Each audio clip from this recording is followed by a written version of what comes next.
a judge in 2002, Court of Appeal judge in 2005, and Chief Justice in 2008.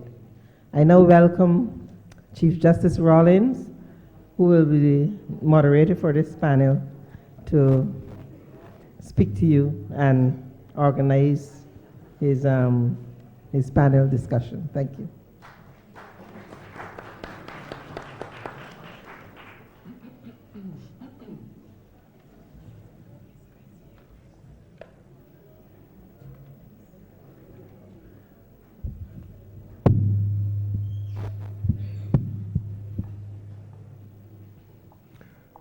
Good day, everyone. It's really good for us here. Quite a stimulating experience. We need these every now and then to draw us out from the world where we work and to bring us into the world where ideas ought to contend and where they do contend. And we're happy for that contention this morning. We expect that it would continue for the rest of the day. And I'm sure we would be feeling that it was a little too short, if anything, and we should have had some more days. Can you please permit me, in the interest of time, to adopt the protocol that was established and as amended, and simply to greet your lordships, judges, colleagues, and if you would permit me to say a special welcome to students. Whether of this faculty or otherwise. One of the most stimulating things I think I have found this morning is just being here. Not only stimulating, but nostalgic. Right on the spot where I would have stood. But that is not where my thoughts started this morning. My thoughts this morning started from sitting there for first lectures, and I'm sure we all who sat here would agree, extremely nostalgic to sit there this morning and to remember the founding fathers, those who started it all. My mind, of course, was first on Professor Ralph Carnegie. As far as we are concerned, the father of our constitutional law in the Caribbean. He mentored and taught all of us. An institution in himself, if there ever was an institution. And it was quite good to read recently. I think it was Judge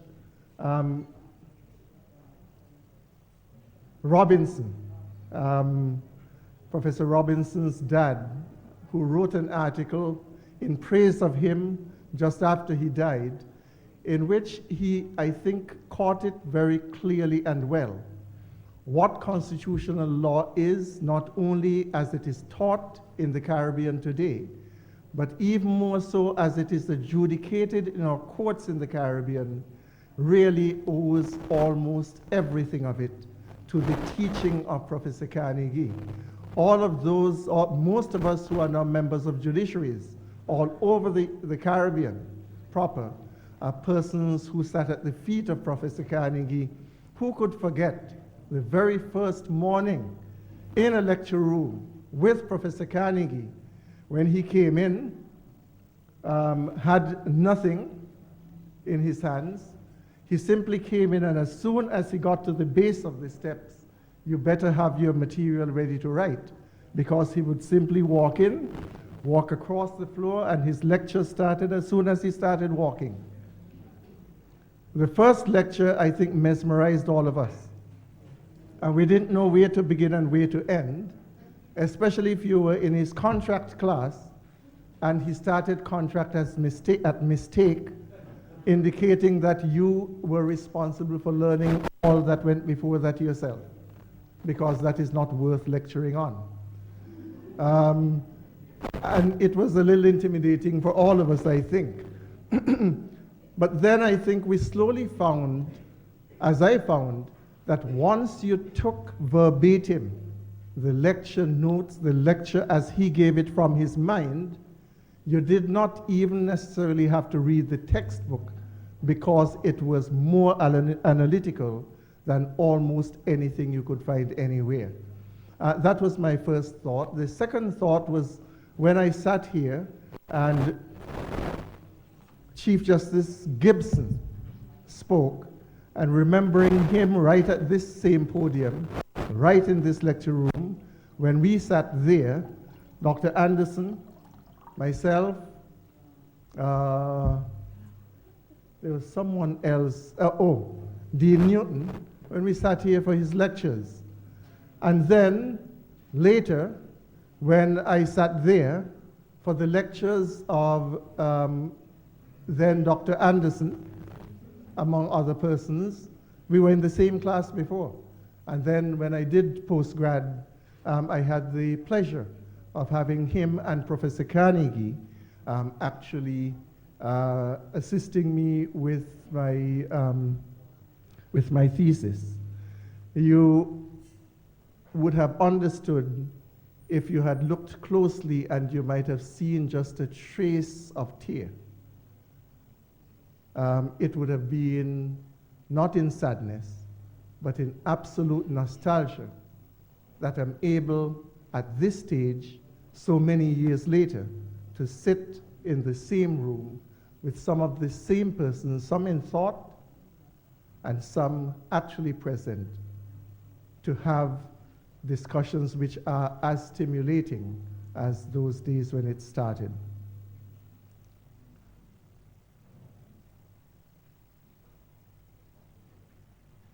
Students, 20 years from now, you would also be looking back. So enjoy it. To hang or not to hang? To execute or not to execute? Would that be a fair way to begin the introduction to this session?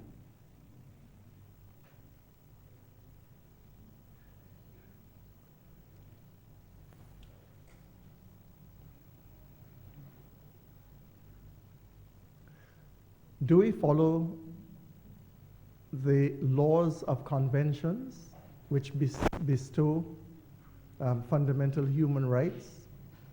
Or do we follow our laws and our Constitution, particularly our laws, the Offenses Against the Person Act in the Caribbean, which when you examine them, I think all without bar, all without fail, indicate very tersely that anyone who is convicted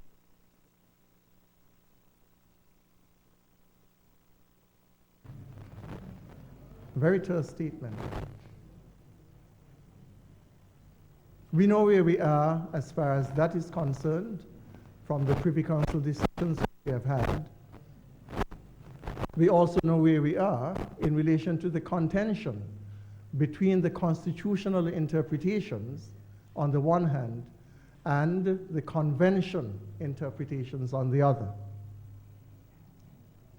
May I ask us just to continue our thoughts and prepare for our intellectual gymnastics as we go on, as I introduce the panelists for this panel, for this session.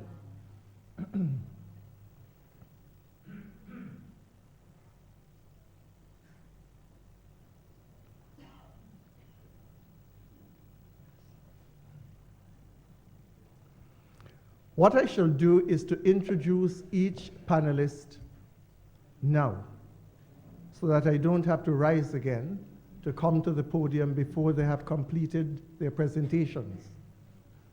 You may well look at my head and say that that decision is a function of age.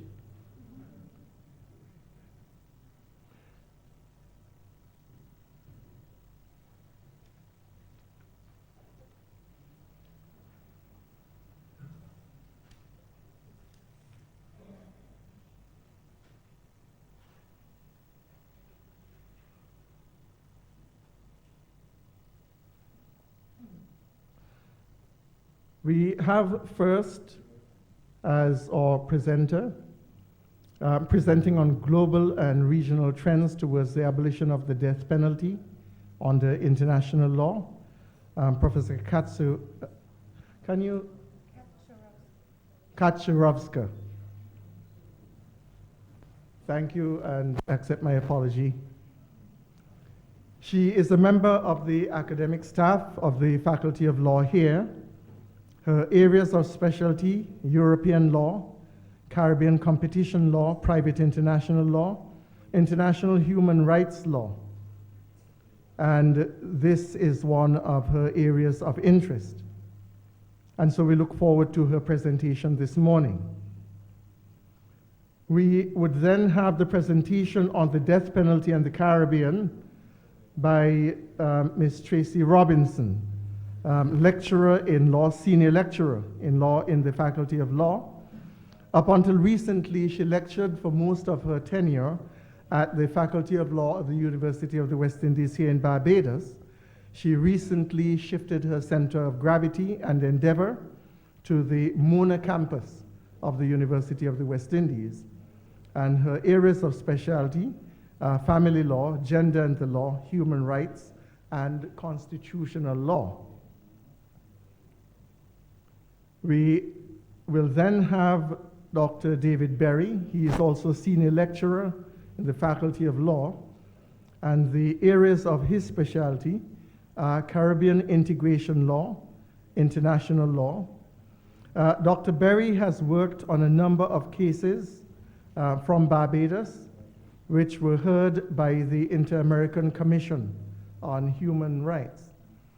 And as he worked as deputy agent, he has also written on areas of international law, jurisprudence, feminist theory, Aboriginal law, democracy, regional integration law. Ms. Robinson has published widely in the areas in which she teaches, and particularly on human rights organizations in the Caribbean. We would then have the addition, which is not on the program itself, Ms. Ricinas, and she is an attorney from the United States of America. She is of Guatemalan descent, has worked as a staff attorney at the Inter-American Court of Human Rights for 3 years, and previously worked as research assistant to the president of the Inter-American Commission on Human Rights.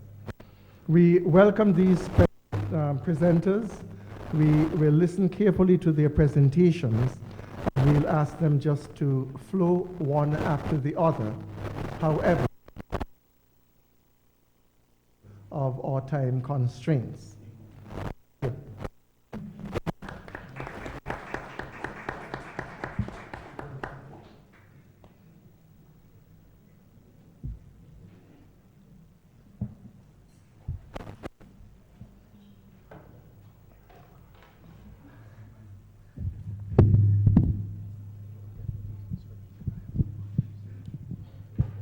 Good afternoon.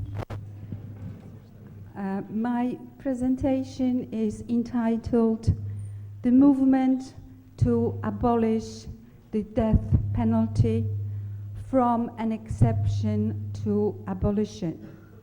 It is divided into 3 parts.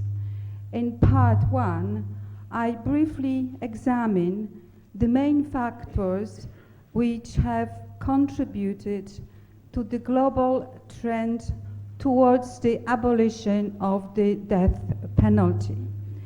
In part 2, I comment shortly on the position of international law on the death penalty. And in part 3, I examine the new developments in Europe on the death penalty in the light of the judgment of the European Court of Human Rights in the case of Al Sadoun against the United Kingdom. First, I would like to mention some statistics relating to the death penalty. when the Universal Declaration of Human Rights was adopted by the United Nations General Assembly in 1948, only 8 states had abolished the death penalty. And just to remind, Article 3 of the Universal Declaration proclaims the right of every individual to protection from deprivation of life. And Article 5 states that no one shall be subjected to torture or to cruel, inhumane, degrading treatment or punishment. In 1965, 1 year before the adoption of the International Covenant on Civil and Political Rights, when Professor Morris reported to the United Nations on the status of capital punishment in the world, there were 25 abolitionist countries. 11 had abolished the death penalty completely, and further 14 had abolished it for ordinary crimes in peacetime. According to Amnesty International, by 2010, 139 countries had in law or in practice abolished the death penalty. 96 had abolished it completely, and the other 43 had not used the death penalty for 10 years or more, or allowed it only in exceptional circumstances such as wartime. In 2010, 23 countries carried out executions and 67 imposed death sentences. In 2010, in the Americas, the United States continued to be the only executioner and executed 46 prisoners. At the end of that year, there were more than 3,200 people under sentence of death in the United States. Also, last year, 224 death sentences are known to have been imposed in the Americas, inter alia in the Bahamas, Barbados, Guatemala, Guyana, Jamaica, Trinidad and Tobago, and of course in the United States. In contrast, in Europe, in 2010, only one country, Belarus, carried out executions. In that year, it carried out 2 executions and imposed 3 new death sentences. Apart from Belarus, Europe is a death penalty-free continent. Countries outside Europe without the death penalties are Canada, Mexico, Australia, New Zealand, and many Latin American countries.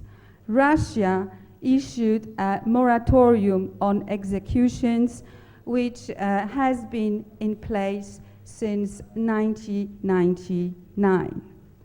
The countries with the most executions are China, which executes by thousands, Iran, Iraq, Saudi Arabia, and the United States of America.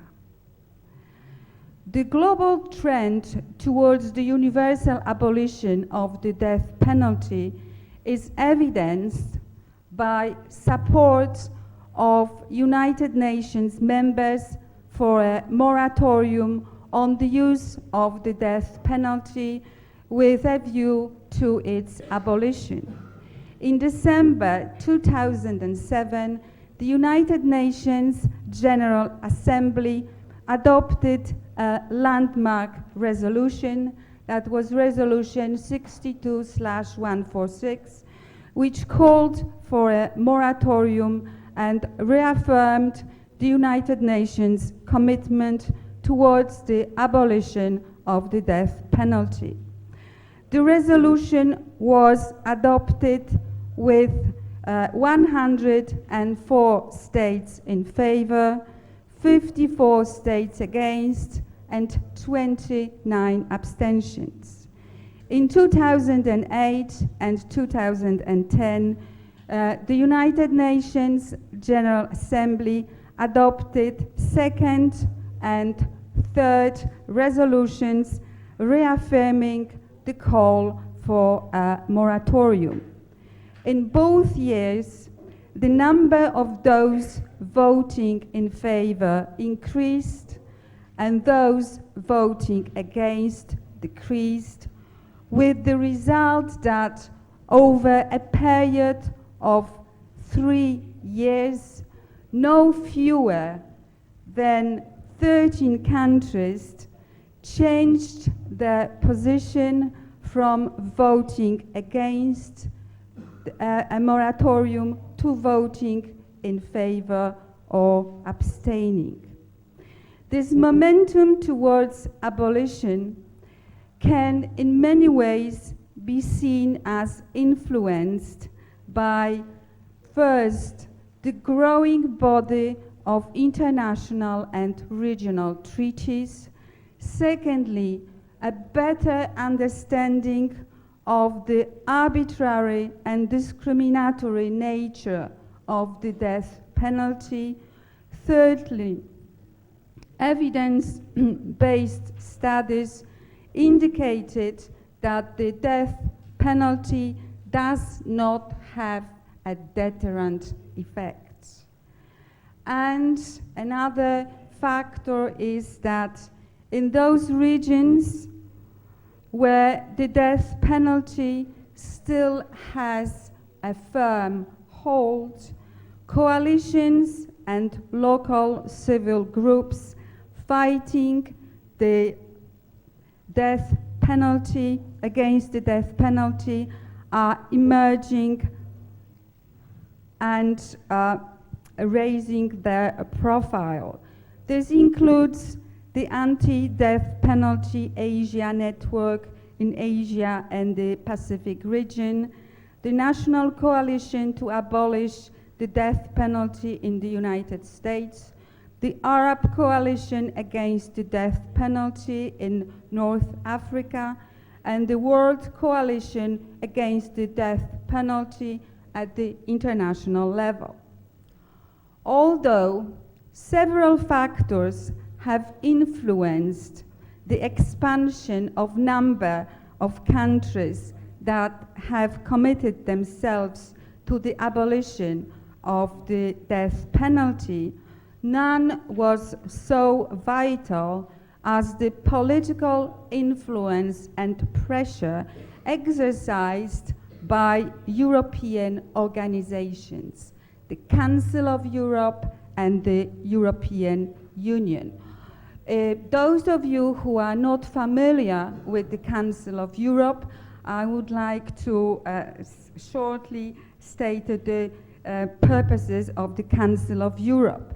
The Council of Europe, its main objective is to create a common democratic legal area throughout Europe, ensuring respect for fundamental European values, that is human rights, democracy, and the rule of law.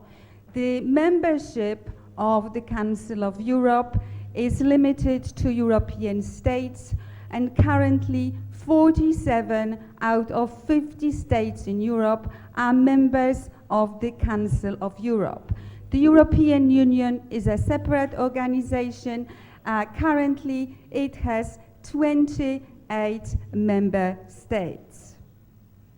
So far as the Council of Europe is concerned, in many resolutions and recommendations, the Council emphasized its commitment to make Europe a death penalty-free continent.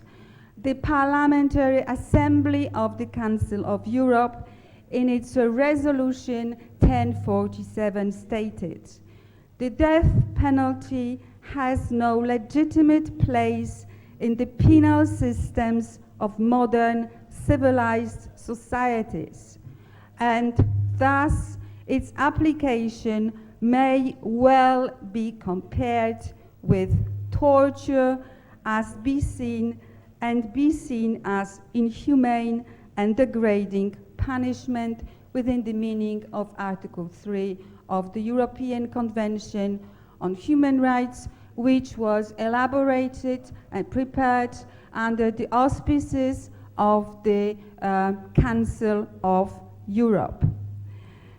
In accordance with the views of the Council of Europe, in 1994, the Assembly made it a precondition that any country that wishes to become a member of the Council of Europe should agree to implement an immediate moratorium on executions and then sign and ratify within a number of years Protocol 6 to the European Convention on Human Rights. And I will comment on Protocol 6 later. This is a very important statement of the Assembly of the Council of Europe, taking into account that all Central and Eastern European countries, they, after the collapse of the communist regime, wanted to become members of the Council of Europe. So this was the condition, a moratorium. If you don't want to abolish, at least you have to impose a moratorium on executions. And therefore, when Russia applied, obviously we know the human rights record of Russia. It's not fantastic, but Russia had to impose a moratorium on executions, which, as I said, is in place since 1996. Finally, in December 2007, the Council of Europe agreed to establish a European Day Against the Death Penalty to be celebrated on the 10th of October from 2008 onwards. With regards to the European Union, it has made the abolition of capital punishment a precondition for membership, and in 1998 embarked on a diplomatic policy to persuade other nations to abolish the death penalty. In that year, the European Union adopted guidelines to European Union policy towards third countries on the death penalty. Those were amended in 2008. The two main objectives of the guidelines are to work towards universal abolition of the death penalty, and secondly, where the death penalty still exists, to call for its use to be progressively restricted and to insist that it be carried out according to no less than minimum international standards. In order to achieve the objectives of the guidelines, the European Union acts both in bilateral relation with third countries and in multilateral fora. At bilateral level, the death penalty is systematically addressed in human rights dialogues and consultations with third countries. In addition, the EU issues public declarations, carries out general initiatives, and intervenes in individual cases in line with the guidelines. So for the European Union, the abolition of the death penalty worldwide represents one of the main objectives of its human rights policy. Currently, the European Union is engaged in dialogue with 40 countries. And this is very important because we have to remember that the European Union is the main provider of development aid, and that, for example, 5.7% of the EU budget from 2007 to 2013 has been allocated to development aid, and this is almost 50 billion euros, so a lot of money. And the European Union will never enter into international commitments which compromise its human rights policy. As to further, from 2003 to 2009, the EU spent 1 billion euros for the purpose of fighting against the use of the death penalty.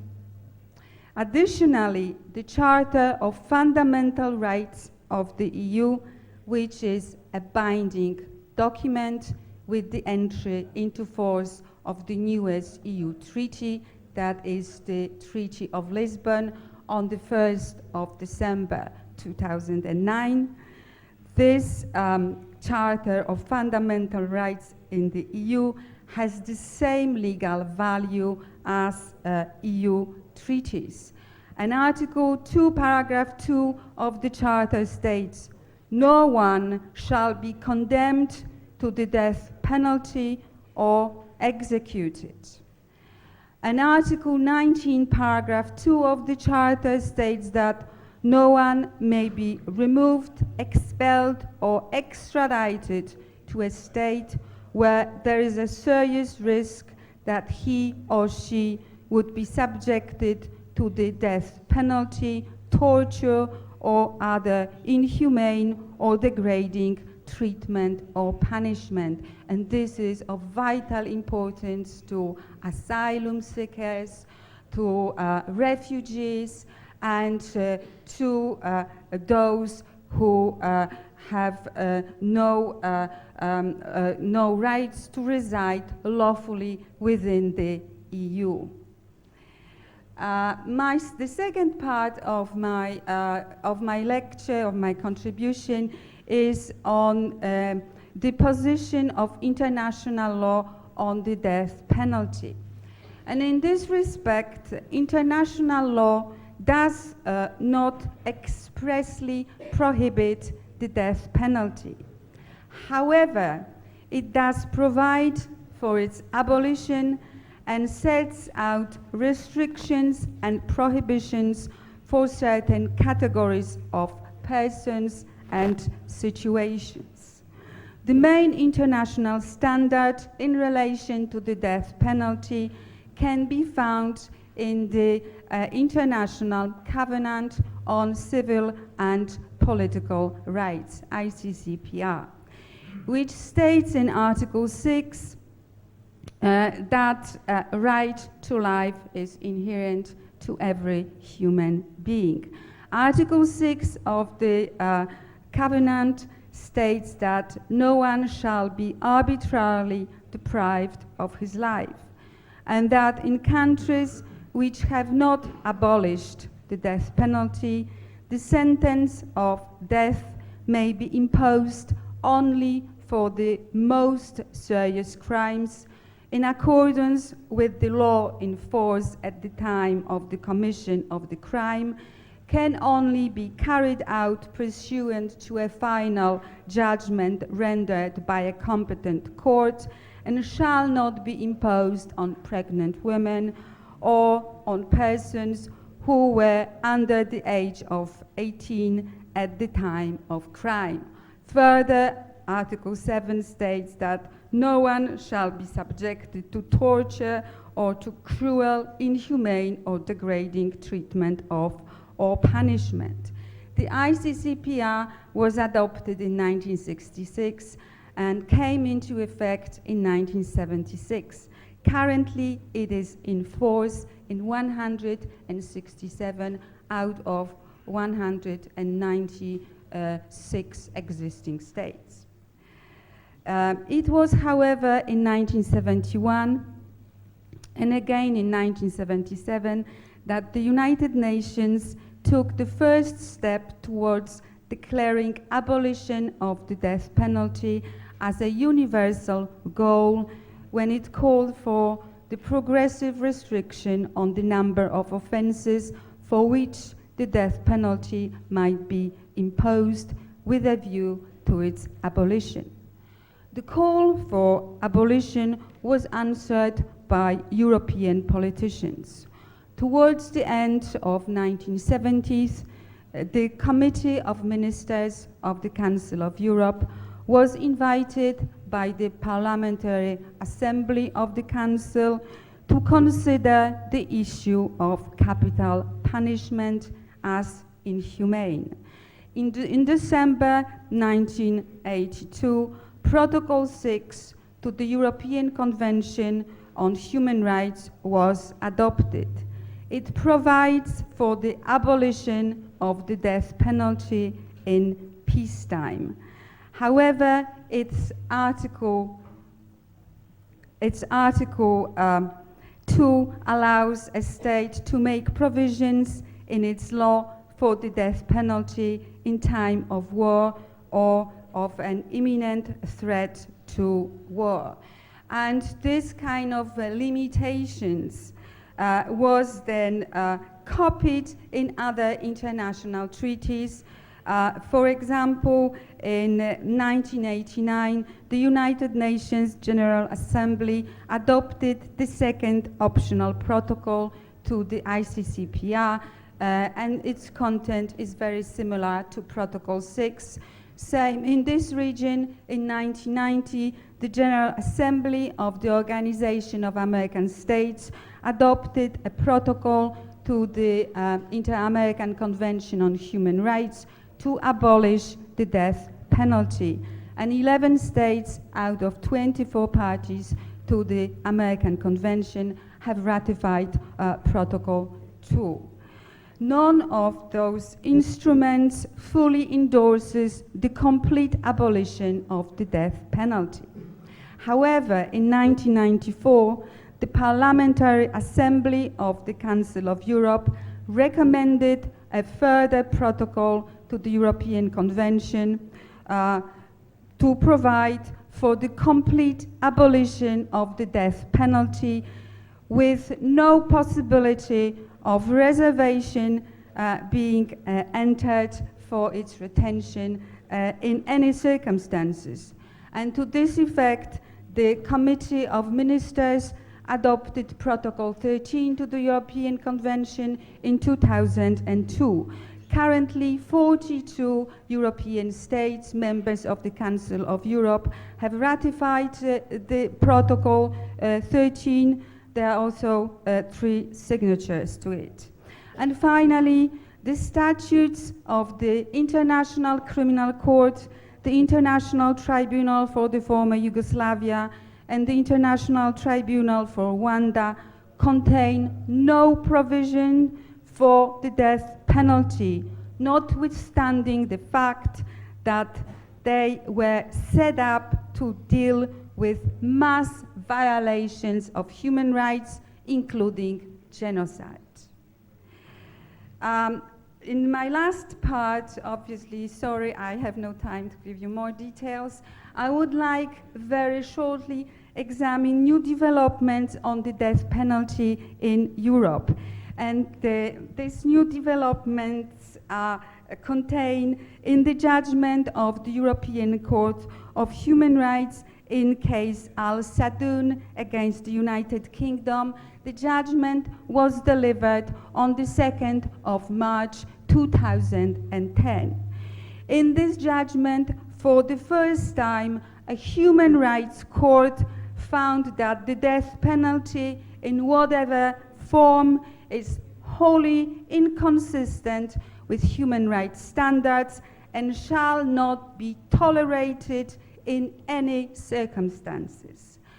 The basic question raised by the case was whether the transfer by the UK of the applicants, 2 Iraqi nationals who were in the custody of the United Kingdom troops in Iraq, to Iraqi authorities for trial, violated the European Convention, specifically the principle of non-refoulement, under which states are prohibited to return aliens to territories where they may be subjected to torture, ill treatment, or where their lives may be at risk.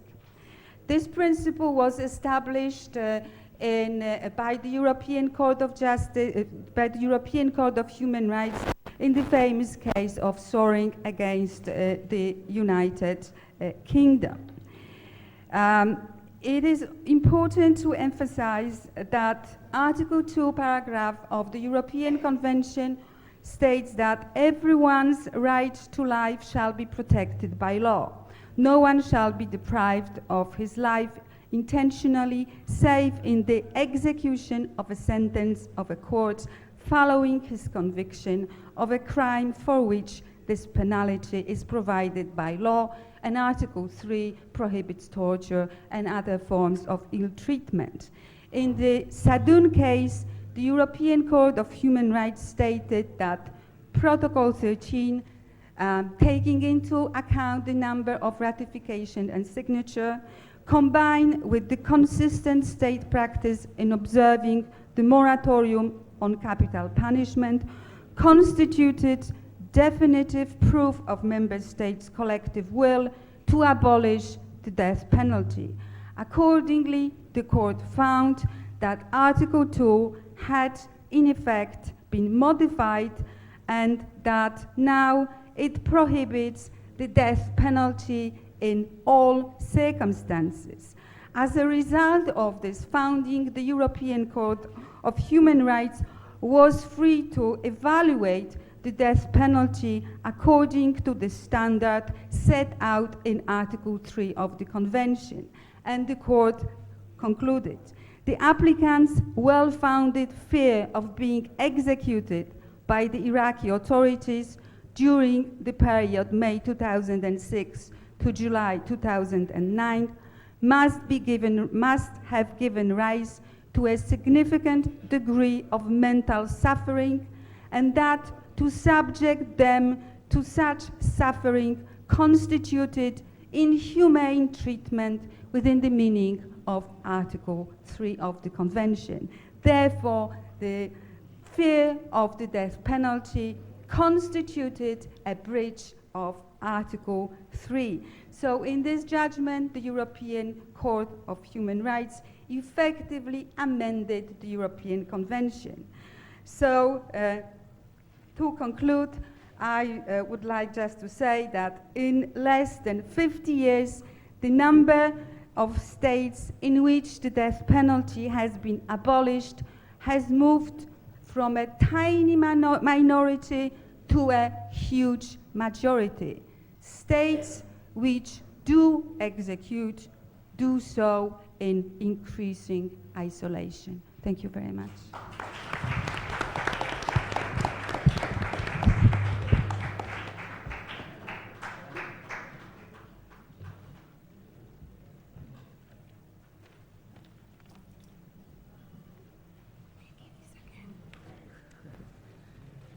Distinguished judges and guests, and particularly the students of the faculty and my colleagues, good afternoon. I think we're in the afternoon now. A pleasure to be here. I have one indulgence, which is to say the title of my topic isn't quite what it says on the program. It's just that we looking at the development of the death penalty jurisprudence, and instead I want to look at the legacy of the death penalty jurisprudence in the Caribbean. So the title now is Measurable Justice, the Legacy of the Caribbean Death Penalty Jurisprudence. And so instead of kind of telling you the routes through which the death penalty litigation have gone and their successes, I want to talk about the very profound and positive impact of the litigation on understandings of human rights in the Caribbean. My own view is similar to that shared by Godfrey Smith, the former Attorney General of Belize 10 years ago, when he said he would rather see the Caribbean expend its energies, or not expend its energies on the death penalty for much longer, that we should concede the abolition of the death penalty, and we should focus our time and energy on other very important human rights issues. I share that view, but I also recognize the value of the jurisprudence to the development of norms relating to human rights in the Caribbean. So there are three basic things which I want to talk about today. First is the implications of the jurisprudence for a fundamental right to justice. That's what I'm calling it, the right to justice. Our constitutions speak about due process and protection of the law for the students who are already experts in human rights law. But I'm going to call it right to justice, which is the language used in LaSalle and the Queen, that phenomenal decision of the Trinidad Court of Appeal. The second area which I wanted to think about, the implications, are that very controversial decision, it seems, from Justice Anderson's presentation, the court's decision in Boyce, the Inter-American Human Rights Court decision in Boyce, and I particularly want to talk about what I'm going to call privative clauses, but particularly savings law clauses, and how I find that decision valuable, even though we have heard some critiques, in thinking about the measure of justice in the Caribbean. And then finally, I want to pull some threads from the death penalty jurisprudence, although they're not well developed in the context of the Caribbean, about the relationship between vulnerability, access to justice, and human rights as well. So let me start with what I'm calling this fundamental right to justice, or due process, or protection of the law. I want to suggest that indirectly, the constitutional and human rights understanding of undue delay in carrying out the death penalty as possibly amounting to inhuman and degrading punishment, the same for the mandatory sentence of death, that this has contributed to a far more refined notion of what justice means and our entitlement to it. So we often think of justice through very abstract lens, as a variable balancing of scales. Everybody knows the image of Lady Justice. She's blindfolded with scales in her hand, tipping in one direction. While that icon gives you some sense of the importance of impartiality to adjudication, and also that there are sometimes competing interests to be weighed, its allegorical dimension and apparent neutrality I don't find helpful in thinking about justice as a human right. What the controversial Pratt and Morgan decision, the Privy Council decision, did, by presuming that delay beyond a certain point could amount to inhuman and degrading punishment, that was groundbreaking. It, in essence, established a measurable right to justice. If you wanted to have the death penalty, states had to develop efficiencies in investigating crime, in prosecuting criminal defendants, in hearing appeals. There's nothing neutral about that. This was the first we appreciated that the right to justice, which every citizen is entitled to, can impose positive duties on the state to provide the resources necessary to develop the efficiencies to develop adequate policies for the justice sector as an element of our fundamental rights and freedoms.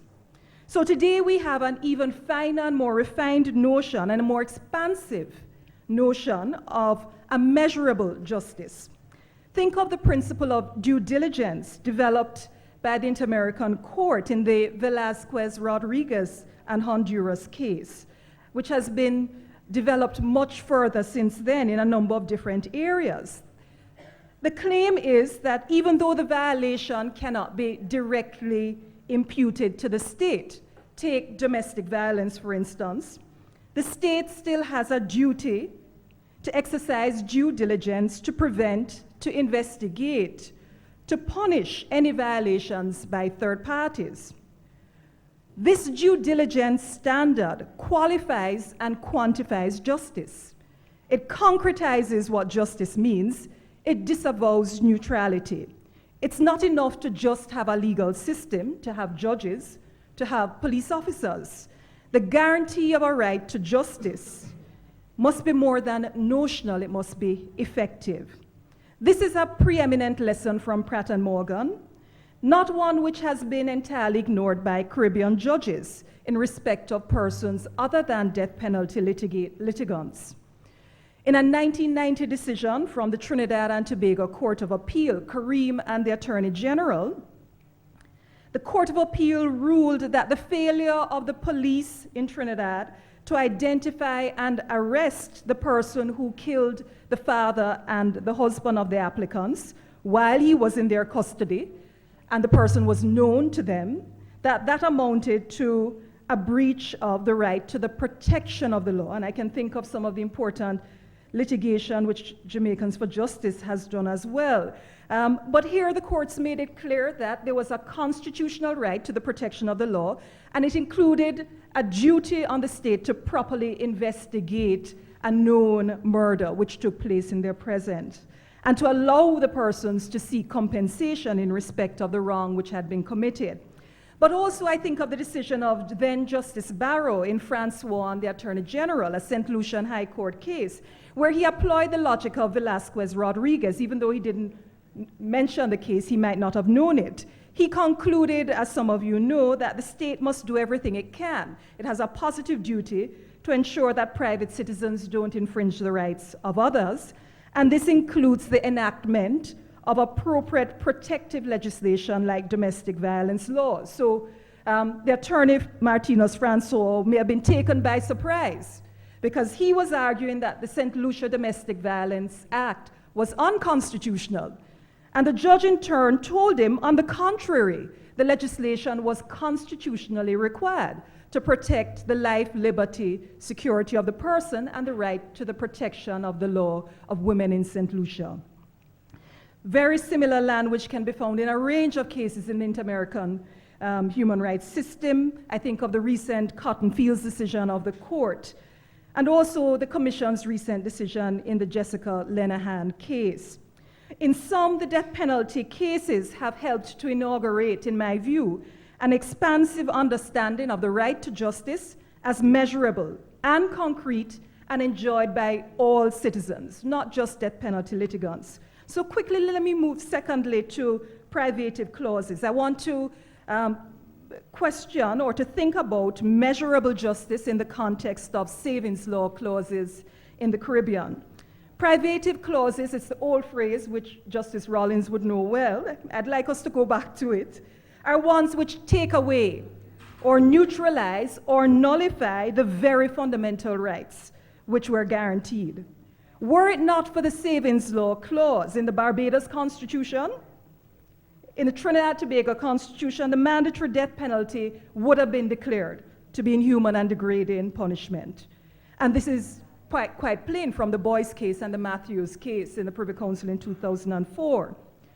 Well, we have, from the inception of Caribbean independence constitution, struggled with the inclusion and the retention of these savings law clauses, particularly the one we call the General Savings Law Clause, which is found in the constitutions of the first 5 independent Caribbean countries. But in 1993, almost 20 years ago, the Jamaica Constitutional Commission said, take it out. There's no reason for a Jamaica Constitution today to maintain that particular clause. Shockingly, the result in Jamaica today is that the new Chapter 3 includes new savings law clauses, which are even less justified than they would have been in 1962. Well, nowhere has the question of these savings law clauses been more fraught than in the death penalty cases, where they have stood in the way of justice, in my view. They have been an imperious barrier to access to fundamental justice in respect of fundamental rights. They have been utterly destructive of the rights agenda which our Constitution sought to inaugurate. I know they're found there as well.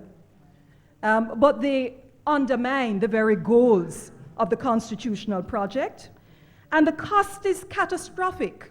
Think of Trinidad and Tobago, where a recent survey conducted by the Death Penalty Project in association with the Faculty of Law and the UA Rights Advocacy Project found that 63% of Trinidadians actually favor a discretionary death penalty.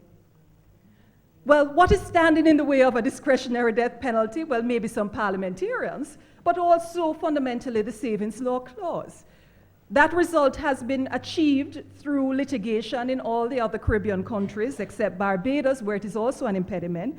But what the Savings Law Clause does is to also foreclose the kind of serious public debate which one needs around these issues. So I am actually grateful for the court's decision in Boyce, because to the extent it suggests that the Savings Law Clause protects from judicial scrutiny laws that would otherwise breach fundamental rights, and by doing so, and I think this is important, it effectively denies those citizens the right to seek judicial protection against violations of their rights, then it undermines the measure of justice we are entitled to. The court there referred to Article 25 of the American Convention, which is a right to simple, prompt, and effective recourse. Well, everybody knows we have the equivalent in the Caribbean, in our constitutions. None of this is news to us. But we have been caught in an interminable interpretation woes that prevent us from having serious debates 50 years after independence about the nature of fundamental rights. Prevent us from talking about what it means to be committed to notions of human dignity and equality for all. Ones in which we cannot seriously talk about the appropriateness of colonial punishments and colonial crimes that constrain in intolerable ways the sexual and reproductive rights of Caribbean people. So the court's decision for me crosses the threshold and plainly says that these privative clauses in our constitutions are an unacceptable limit on citizens' rights to justice. And I think that is correct. Justice cannot be fathomed or perceived or be sincere if we maintain these savings law clauses in our constitutions. And in that end, I think the new Chapter 3 of the Jamaican Constitution, Section 1312, which introduces new savings law clauses relating to sexual offenses, obscene publications, and offenses relating to the life of the unborn, are wholly undesirable. And although they were enacted this year, they are ready for repeal.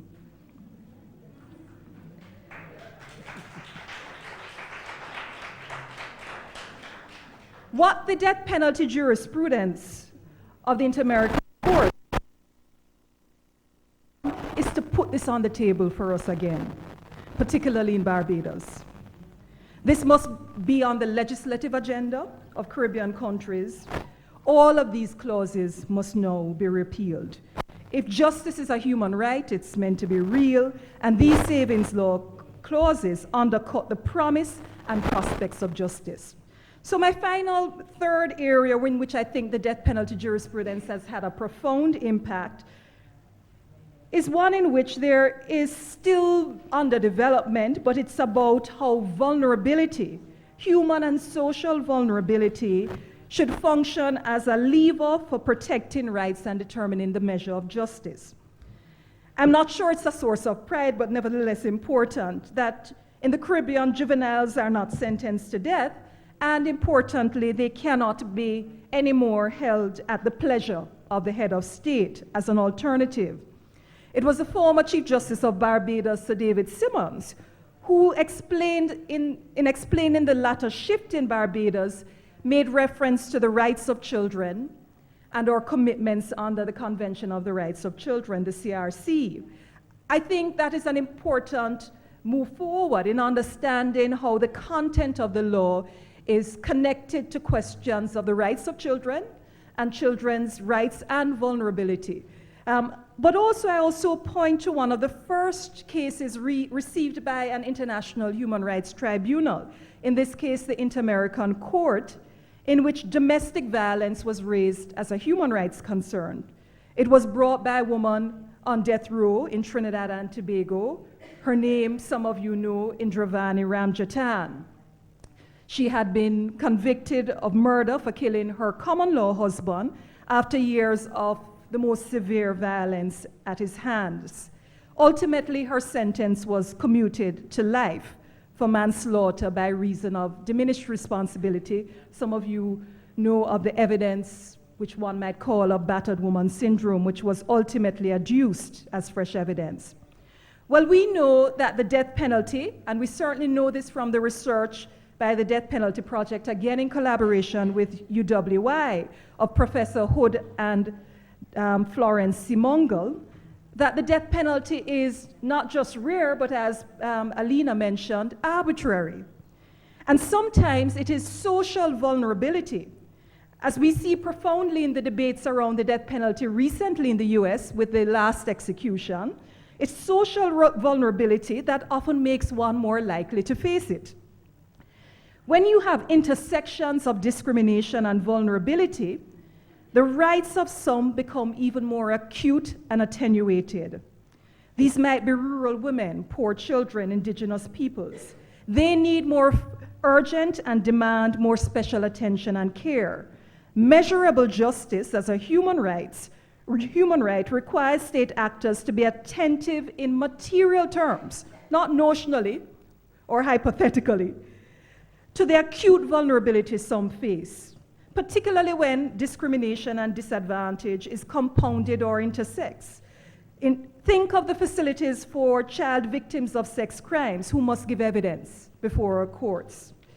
Think about medical treatment for pregnant women who are incarcerated, or access to services for women victims of violence who live in rural areas, as Indravani Ramjatan did. All of these are measurable aspects of the right to justice as a fundamental right.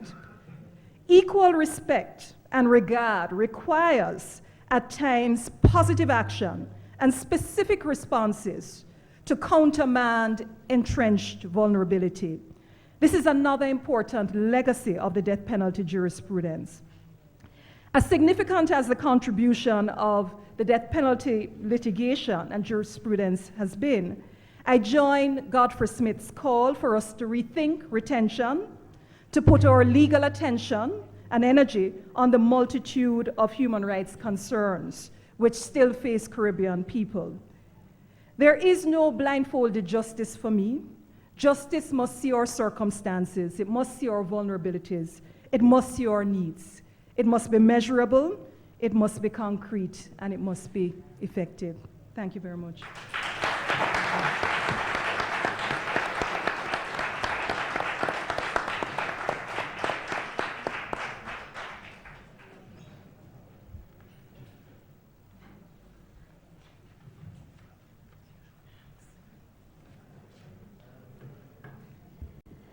Thank you very much for having me. It's an honor to be here in Barbados and part of this panel.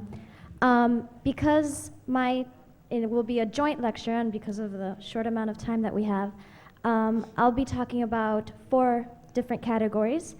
First, about the convention and its protocol. Second, about the court's 2 advisory opinions. Third, about the contentious cases of the court predating Boyce and the Cadogan case. Dr. David Berry will address those cases. And fourth, the court's orders on provisional measures. First, I'd like to start by pointing out that the American Convention on Human Rights does not abolish the death penalty. Its protocol, approved in 1990, the protocol to abolish the death penalty does, and the 11 states that have ratified that convention have undertaken to abolish the death penalty in their territories. However, the convention, well, what it does do is say, well, the states that have ratified the American Convention on Human Rights, once you take the decision to abolish the death penalty, that decision is irrevocable. And in addition, for the states that do have the death penalty, well, it limits the application and the imposition of the death penalty in several ways. First, there's 3 basic categories of limitations. The first is based on the person. If your state has ratified the American Convention, the state cannot execute you after, obviously, a fair trial if you are under the age of 18, over the age of 70, or a pregnant woman. The second category of limitations in the American Convention on Human Rights are procedural limitations. Basically, all due process guarantees in the convention must be guaranteed during a fair trial for the application of the death penalty to not violate the Article 4 prohibition of arbitrary taking of life. And the third category of limitations are substantive limitations. The death penalty may only be imposed for the most serious of crimes, and it may not be expanded in the legislative systems of the states parties to the convention. And I'll tell you a little bit about what each of those things means shortly. First, well, the second category of things that I would like to talk to you about are the advisory opinions of the court. First, just to make sure that we're on the same page, the court is empowered by the American Convention on Human Rights to render interpretive decisions. That is, decisions that don't tell the state, you have violated an article of the convention, but rather that at the request of a member state of the OAS or of the Inter-American Commission on Human Rights or any other body of the OAS,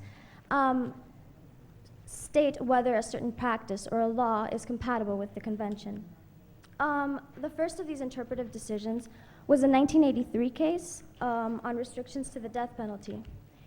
In this case, the government of Guatemala had a disagreement with the Inter-American Commission on Human Rights on the interpretation of Guatemala's reservation to the treaty. Guatemala had made a reservation to Article 4.4 of the convention, which basically disallows states from imposing the death penalty for political crimes or for common crimes that are related to political crimes. However, Guatemala did not make a reservation to Article 4.2 of the convention, which in pertinent part disallows states from imposing the death penalty on any crime for which it was not applicable to at the time of ratification. That is, the state cannot expand the list of crimes for which the death penalty may be applied. The Inter-American Court sided with the Commission on this one and basically told Guatemala, no, what you did when you made a reservation to Article 4.4 is say the political crimes for which this may be a penalty, we're going to keep those. But you can't add to the list of political crimes for which you may apply this penalty. The court's second advisory opinion was a 1999 opinion on the right of defendants to know that they can access consular assistance. This advisory opinion was submitted to the Inter-American Court by the state of Mexico, not too subtly aimed at my country, the United States. And basically, Mexico asked the court to tell the Inter-American system what happens if the state imposes the death penalty without notifying the defendant of the right to consular assistance, which is contained in Article 36 of the Vienna Convention on Consular Relations. There, the court emphasized that because of the importance of the juridical good that the convention is protecting in this case, which is the right to life, and because that good is irrevocable if it is taken away, that a state which imposes the death penalty must observe all due process guarantees, not just in the convention, but also those emanating from other international treaties such as the Vienna Convention on Right to Consular Relations, and also the state's own domestic law. There must be strict adherence to due process guarantees when the death penalty is being imposed. and thus the state has a duty to inform any detainee that is facing the death penalty of his right to consular assistance. Next, I'll be speaking about the 3 contentious cases of the court that came before Boyce and DaCosta-Cadogan, excuse me. The first, which you're probably familiar with as well, is the Hilaire, Constantine, and Benjamin case of 2002. This case had 2 main issues. The first was the mandatory death penalty due to the Offenses Against the Persons Act, which, as the court stated in this case, did not allow for a judge to do 2 things. First, to look at the circumstances of the person who committed the crime, and second, to look at the circumstances of the crime itself. The court said that to impose the death penalty on any murder crime did not allow for for one to make a distinction between conduct that could be vastly different, because in either case, in a conduct that is very, very serious and in conduct that could be perhaps subject to mitigating factors, to impose the death penalty in all these cases is arbitrary and therefore does not respect the right to life in accordance with Article 4.1 of the American Convention. The second main issue in the Hilaire case was that, well, the commission alleged that the proceedings for clemency in that case were not in accordance with due process, because the defendant did not have enough participation, and because there were no guidelines to tell the deciding body how it should decide.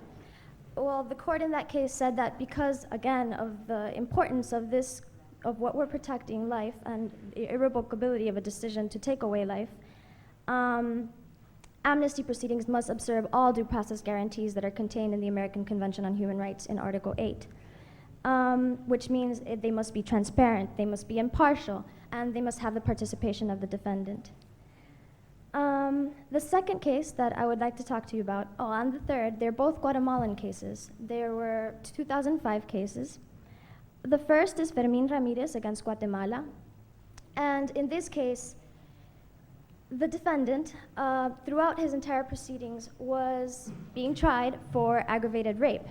And at the very end of the proceeding, the prosecutor asked the judge to also convict this person of murder, and the judge did. Well, the Inter-American Court said that this was unacceptable because it did 2 things. First of all, it violated the right to know the accusations against you, and against him, and it violated the right to defense, that is, to adequate means and time for the defense. What should have happened is that when there was a new charge, this person should have been allowed to present arguments on his behalf and to submit evidence to the court on his behalf. This court was also important because it disallowed dangerousness as an element for the crime of murder that imposed a death penalty.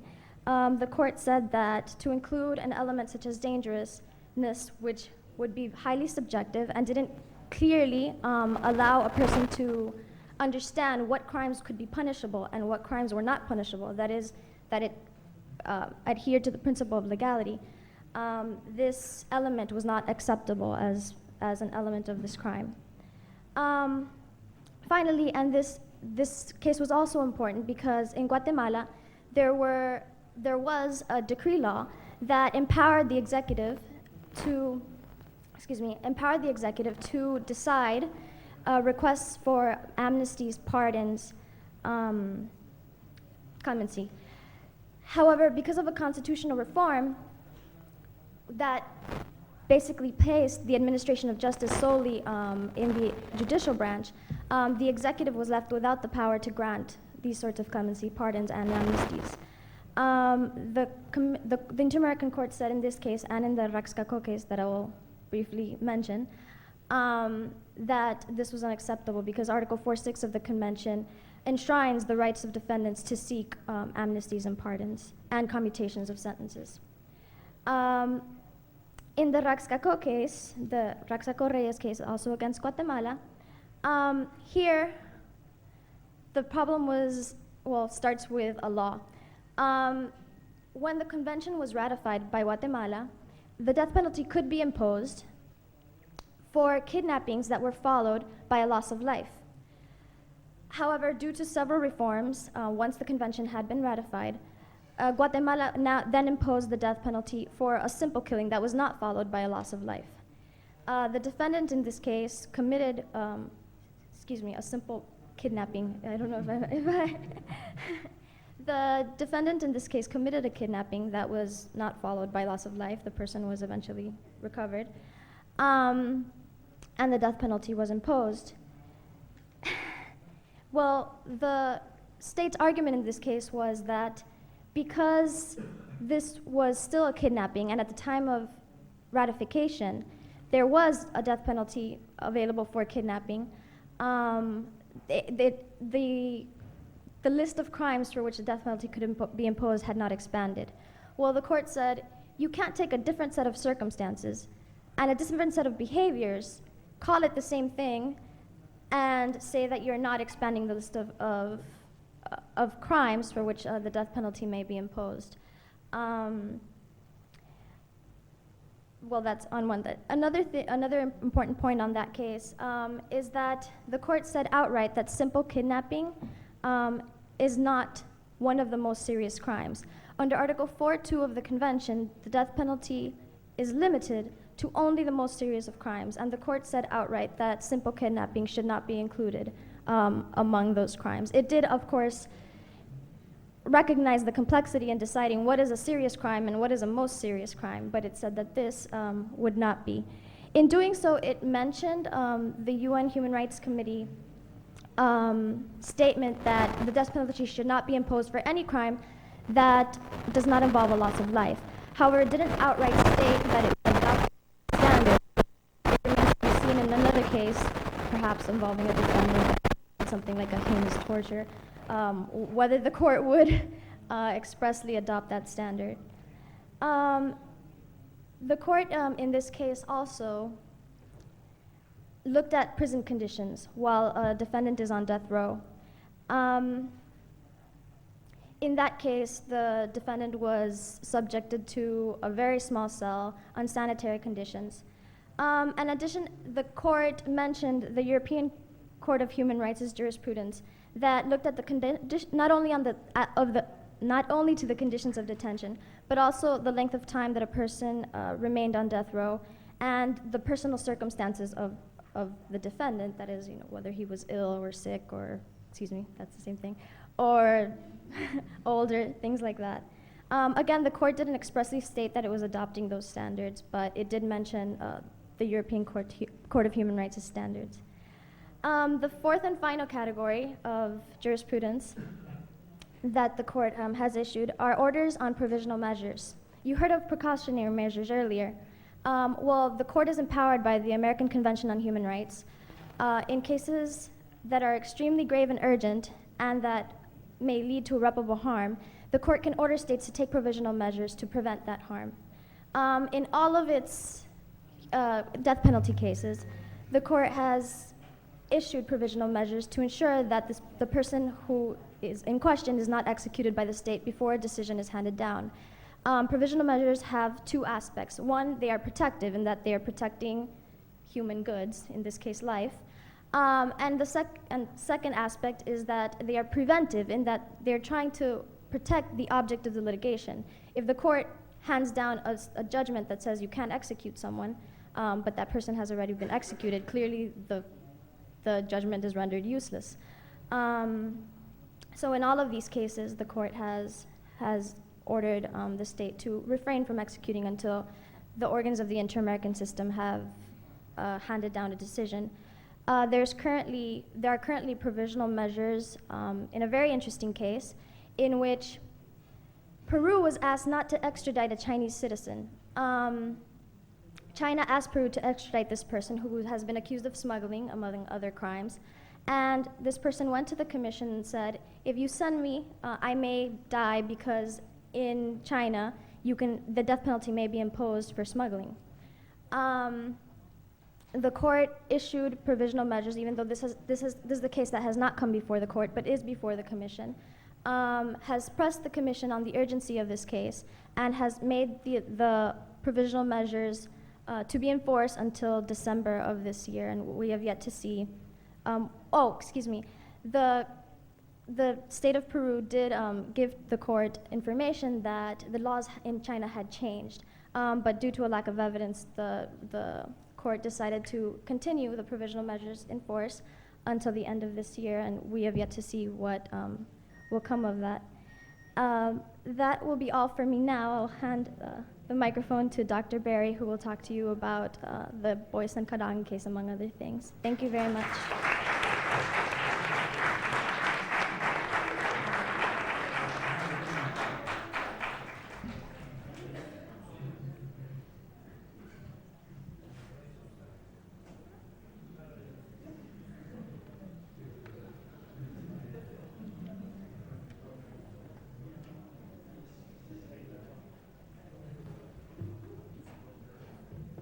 Good afternoon.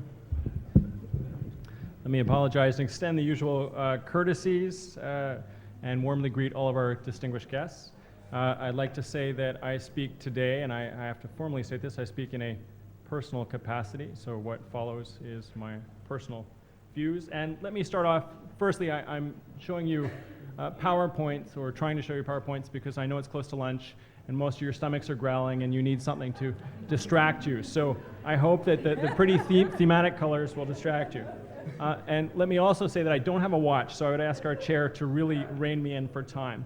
But let me start out by really inviting us to examine the giant, enormous elephant that is sitting in the room with us. This is a little snippet, and I apologize to PowerPoint adherents who don't like more than 3 words on a slide. But let me preface this by saying that in the vast majority of cases, the only time the Inter-American System of Human Rights will be mentioned in a conversation in the Commonwealth Caribbean is in relation to the topic of the death penalty. And in that context, the Inter-American Commission and Court tend to be labeled as abolitionist in nature. As you can see from this quotation from the separate opinion of Judge Sergio Garcia Ramirez in the most recent case on the death penalty to come from the Inter-American Court, there are some judges on the bench who would be in favor of abolishing capital punishment in all of its forms. Such opinions, when combined with several reports of the Commission and judgments of the Court, may explain the low levels of participation by Commonwealth Caribbean states in the Inter-American system. But in today's talk, I would like to challenge a simple or simplistic abolitionist characterization and maybe make a more nuanced assessment. And Julie has done a wonderful job, and so she's helped me with quite a bit of my talk in the sense that I won't be looking too much at the relevant Inter-American instruments because she's discussed them already. But I would also like to look at some of the later jurisprudence of the Inter-American courts in this context. And what I would argue today is that although some members of the court may, as a personal matter, wish to abolish the death penalty, that nevertheless the practice of the court demonstrates a more conservative and cautious approach to the question of abolition. Judges on the Inter-American Court, as in the case of judges all over the world, must base their decisions upon the legal instruments and facts that come before them. The court can only apply the legal rules of the system to concrete facts in each case, in a case-by-case approach that we are familiar with in the common law. As a result, even if the court were entirely convinced of the abolishing the death penalty, it could only do so, I would submit, in a gradual and incremental manner, by interpreting robustly, perhaps, the present restrictions in the American Convention, and perhaps implying new ones arising therefrom. This incremental approach should not be surprising for a Commonwealth Caribbean audience. It is an approach we are already very familiar with, since it has been consistently followed by the Judicial Committee of the Privy Council and supported, at least in one case, by the Caribbean Court of Justice. So let me start with a brief overview of the Inter-American instruments. As I've said, we've gone through those already, and then look at, in a sense, the elephant. We'll look at the levels of treaty ratification, and then finally talk about the court's interpretation. So firstly, in the Inter-American system, there are three instruments that are crucial to the death penalty. The first is the American Declaration. Not much has been said about that today. It's a declaration. It's not a treaty. It's not a binding instrument per se, but it can be used to authoritatively interpret a binding treaty, the Charter of the Organization of American States. So those of you who are not from Barbados or Jamaica or any other state that is party to the American Convention, nevertheless, you should be aware that you are bound to respect inter-American human rights simply because your state is a member of the Organization of American States. All Commonwealth Caribbean states are bound to respect inter-American human rights norms. And this is something we tend to forget. The American Convention is the binding treaty. It's a comprehensive treaty that protects a wide range of human rights. And then, as was discussed by abolishing the death penalty. And this allows a reservation. You can exclude or allow the application of the death penalty in time of war for extremely serious crimes of a military nature. Two of the states that have become parties to this protocol have done so. Chile and Brazil still reserve the right to apply the death penalty in those cases. So let's look at the table. Now, I know you won't be able to see very much from this table except pretty colors, so I hope that that will stimulate you at least a little bit. But what this table shows is what I submit are the general trends in relation to inter-American treaty ratification and acceptance of the court's jurisdiction. What it will demonstrate, and there are 2 pages of it, what it demonstrates are that there is widespread ratification, and this is the column that deals with ratification, and you will see all of these states ratifying the American Convention. But most of these countries are Latin American countries, plus Suriname and Haiti, 2 CARICOM member states that are not from the Commonwealth Caribbean tradition. Now, there is limited ratification of Commonwealth Caribbean states, and you will see I have highlighted these in a kind of pinkish color, pinkish red, and so you'll see as we go down the list, these states have not become parties to any of these inter-American instruments. And the only states that have in fact ratified it are Barbados, right there, and Jamaica, Barbados, Dominica, and Jamaica, Dominica down there. Now, Trinidad had ratified it, but I've listed them in pink because they subsequently denounced it.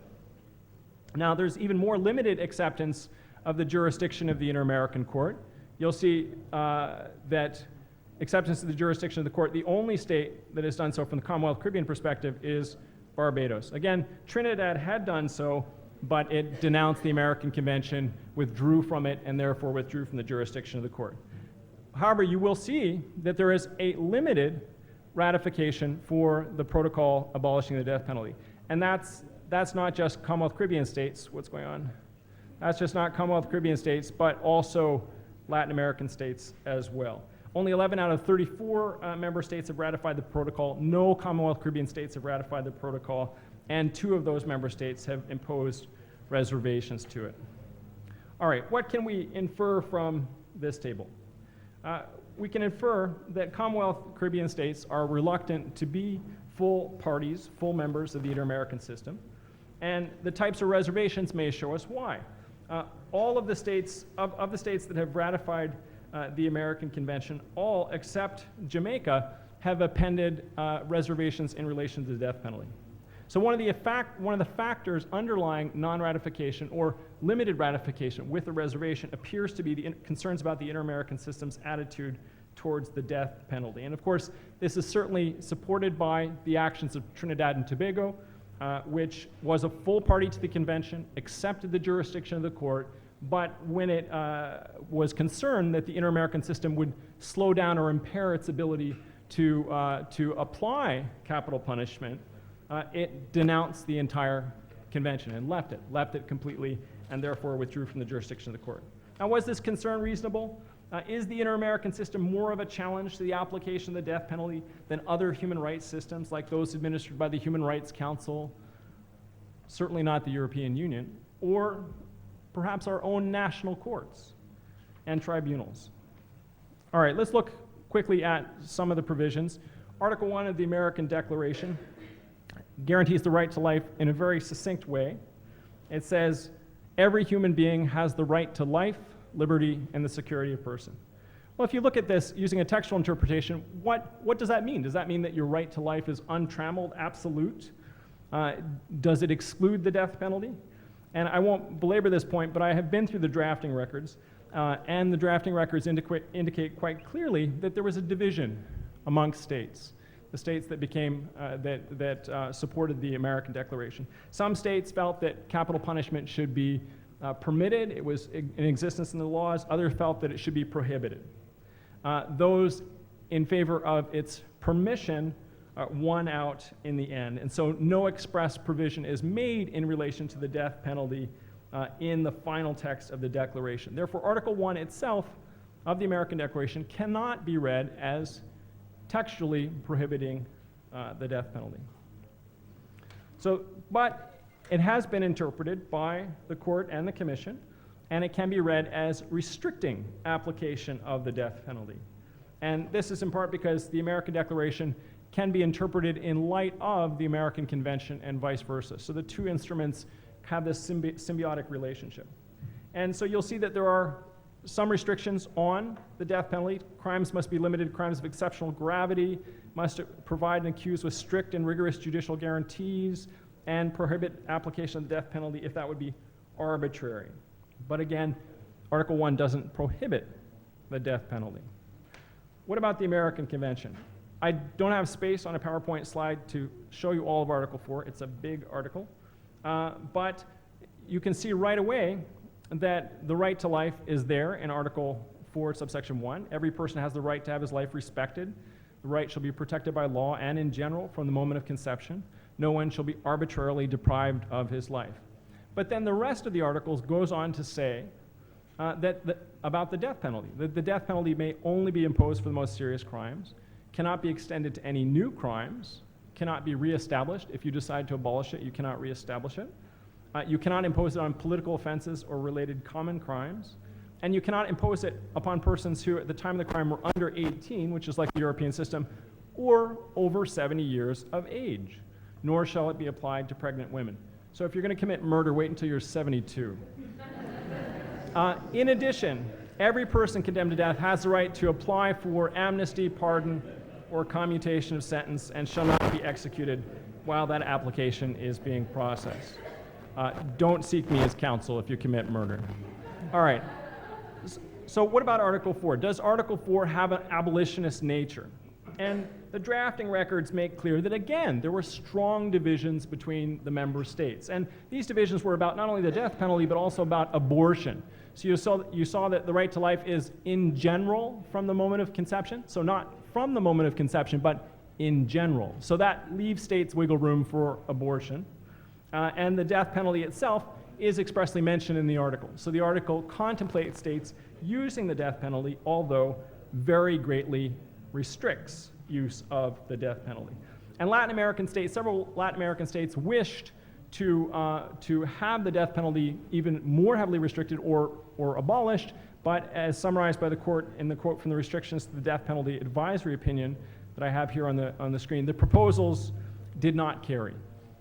So the substantial restriction or abolition did not go through. Therefore, Article 4 itself does not abolish the death penalty. Now, what about the court's jurisprudence? The jurisprudence of the court has developed in stages. Julie has already spoken about this advisory opinion, the 1983 advisory opinion. But this advisory opinion really set out a very bold position of the court. Right there at the early origins, it says the convention adopts an approach which is clearly incremental, that without going so far as to abolish the death penalty, it imposes restrictions designed to delimit strictly its application scope in order to reduce the application to bring about its gradual disappearance. So this is an abolitionist statement, pure and simple, about the nature of the convention, which is interesting because, as my research has shown, the convention itself doesn't necessarily go that way, although there are obvious ways that you can read it in going that way. Now, the more recent jurisprudence, one of the cases I'm going to talk about, in his separate opinion, Judge Sergio Garcia Ramirez summarized limitations that Article 4 and the court have found on a state's ability to exercise the death penalty. And I think Julie has talked about these as well. Substantive limitations, certain offenses are excluded. Procedural limitations, the procedure must be fair and proper, subjective. Some persons can't be executed. Again, if you're 72 years old, you're safe. And then for reasons of progressive development, the death penalty cannot be reintroduced. All right, let's look at the two cases have been assigned to look at.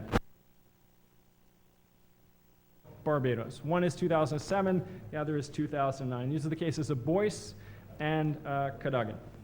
Now, Boyce involved 4 applicants who were made famous by Jeffrey Joseph and Lennox Boyce because they basically appealed to every possible tribunal.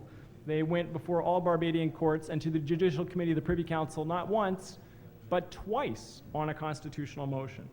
And all 4 accused in the case of, all 4 convicted persons in the case of Boyce had been convicted of murder and were sentenced to death. And at the end of their national legal appeals, they applied to the Inter-American Commission and the Inter-American System for relief. Now, all 4 individuals were convicted under Section 2 of the Offenses Against the Person Act, which is similar to the Trinidadian section, and it provides for mandatory capital punishment. I think all of us know what mandatory capital punishment is, but just to be absolutely sure, it means that if an individual, in practice, that if an individual is found guilty of murder by a jury, he shall be sentenced to and shall suffer death. The judge plays no role in determining that individual's sentence.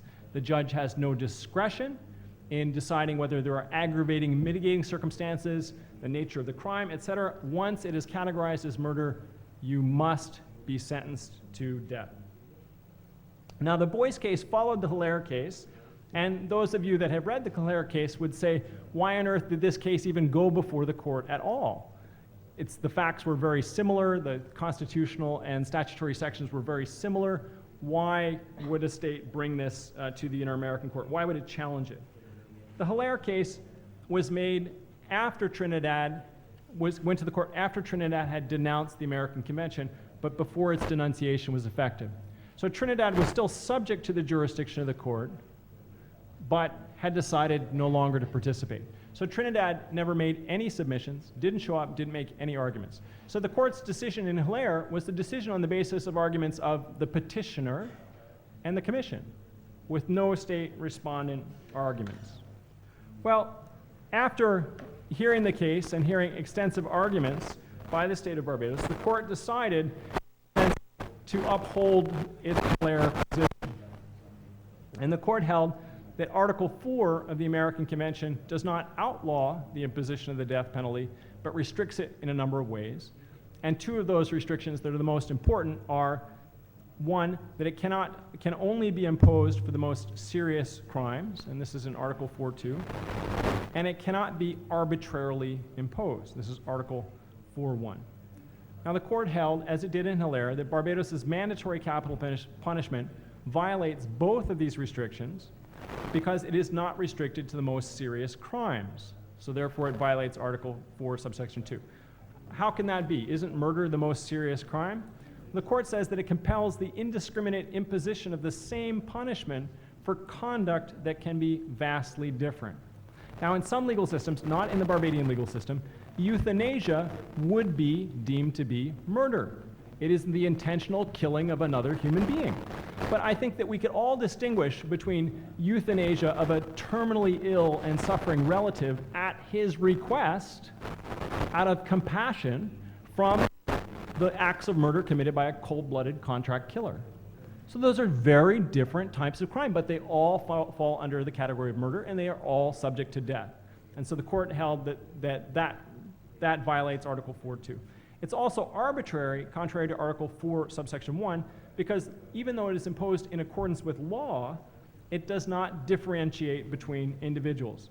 It allows no individualized judicial sentencing. And this is the key criteria imposed by the court, that when someone is sentenced, you must have a judge determine whether or not the punishment is suitable for the crime. Now this makes sense. If you get a parking ticket, it's automatic. You pay 50 bucks or whatever. All right, depends if you pay it. But nevertheless, that's automatic. And we can all accept that maybe that's a case that we shouldn't involve judges in. Parking tickets are something we shouldn't waste the judiciary's time for.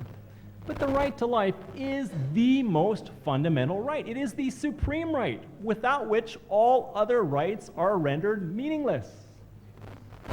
But in precisely that context, we remove the competence of judges to decide the nature of your sentence. In that very most serious kind of circumstance, we say to judges, we don't trust you. We don't trust you to sentence this individual, and we remove that competence. The court held that Barbados' laws, by imposing mandatory capital punishment, violated Article 4 of the Convention. But the court also held, and we've talked about this a little bit in the earlier panel discussion, known as the Existing Laws Clause, violated Article 2 of the American Convention.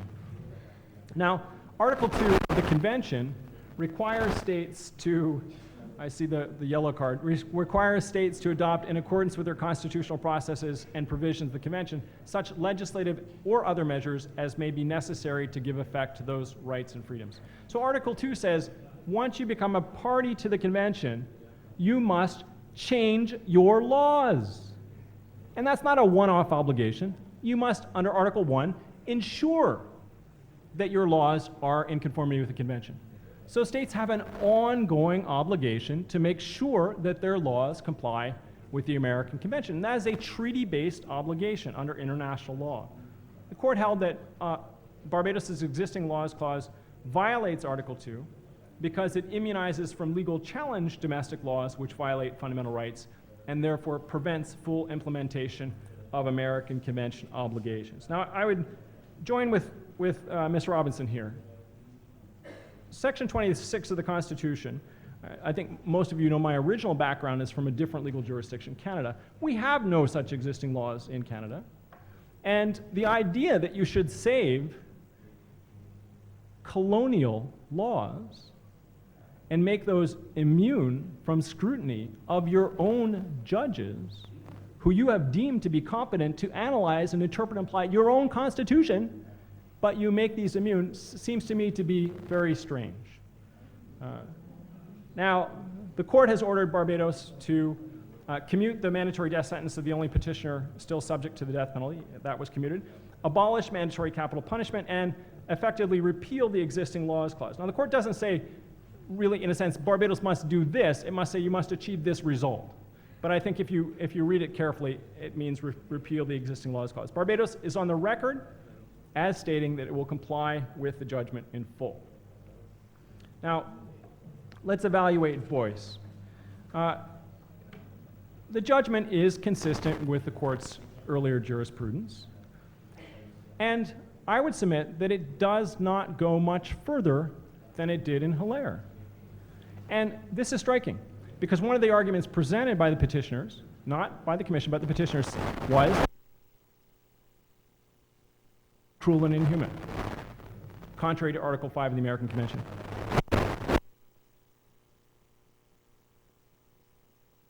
Valid by the court, which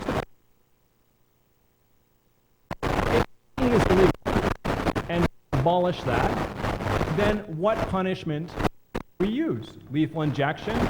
That sounds nice and comfortable, lethal cocktail of drugs. But wait a minute, that's not saved. So our judges can look at that to see whether it is cruel and inhuman, and there is jurisprudence that says lethal injection is cruel and inhuman. So then ordering, and the result probably would have been that all of the forms of execution would have been deemed human, so we would have a death to carry it out. The court didn't deal with that issue. What does this say? Does this demonstrate a sensitivity, perhaps, on the part of the court to Barbados' position, one that allowed the court to restrict its holdings to only those necessary to decide that precise case? right, Cadogan is very similar, so I can go over it very quickly. The laws haven't changed. Section 2 of the Offenses Against the Person Act is still in force. There is still mandatory capital punishment in Barbados. So the impermissibility of mandatory capital punishment also came up again in the Cadogan case, as well as Section 26 of the Constitution, the existing laws provision. Again, we still have this. Barbados law hasn't changed, so therefore it was ipso facto. The court again reiterated its orders, but it required Cadogan in this case to be resentenced. In the former case, they had required commutation of the sentence. Now, commutation is life imprisonment. But who is that done by? That's done by the Governor General, by the executive. So it's not a judicial sentence. So Cadogan is required to have a resentencing hearing by a judge, which means individualized judicial sentencing, which was, of course, the very criticism of mandatory capital punishment. And the court also mandated, that because the individual had a kind of possible psychiatric defense, that all persons accused of the death penalty to a psychiatric setting. Now, if we're evaluating this, the judgment, again, is consistent with the court's earlier jurisprudence, Hilaire and Boyce. Now, the requirement for resentencing, rather than commutation, and for information about psychiatric services, these requirements are, to my mind, natural and inevitable extensions of the court's reasoning. Commutation does not provide individualized sentencing, so therefore commutation would not be Article 4.1. Psychiatric evidence, you would want a court to have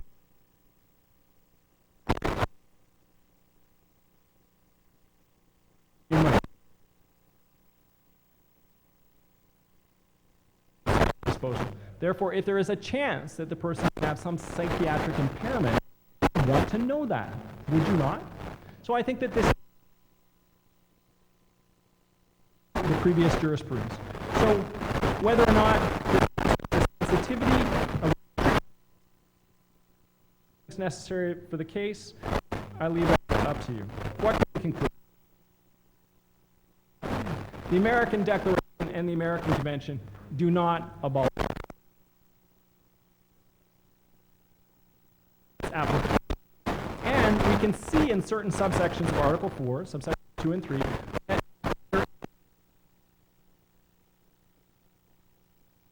in the text of Article 4.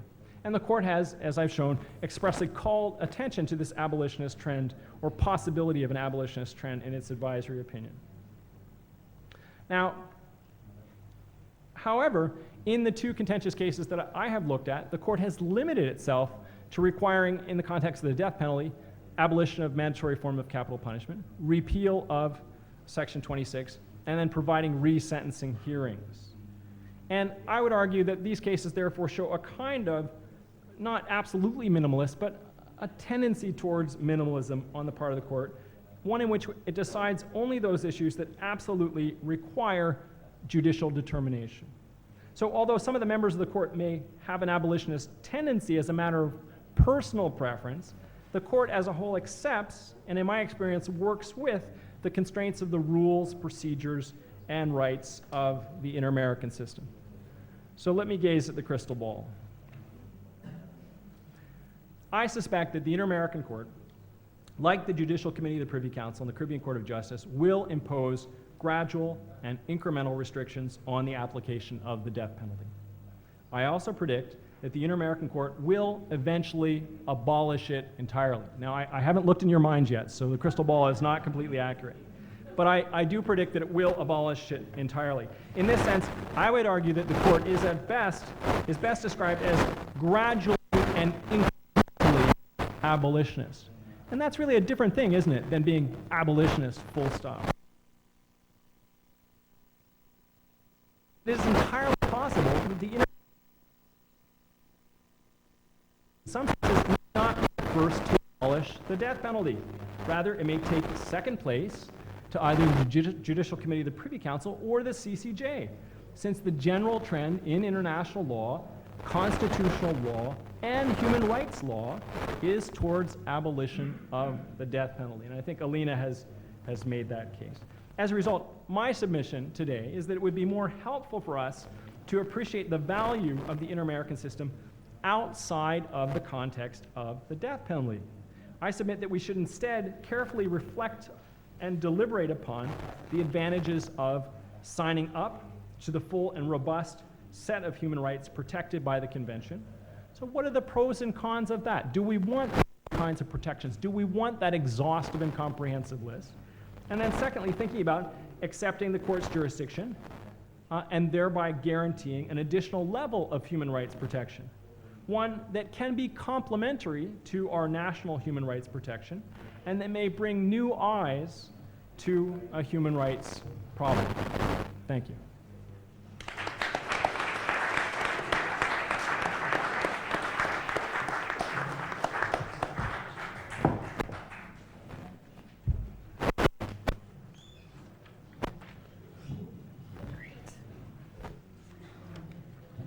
I thank on behalf all of the presenters. I think we had a treat to the extent where I look around and we're about an hour late according to our schedule for lunch, and I see no one looking as if they are in a hurry to leave for lunch.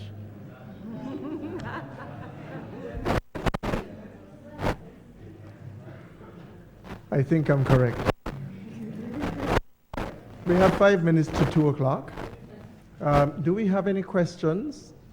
Just short, but may I just throw out one that is perhaps rhetorical?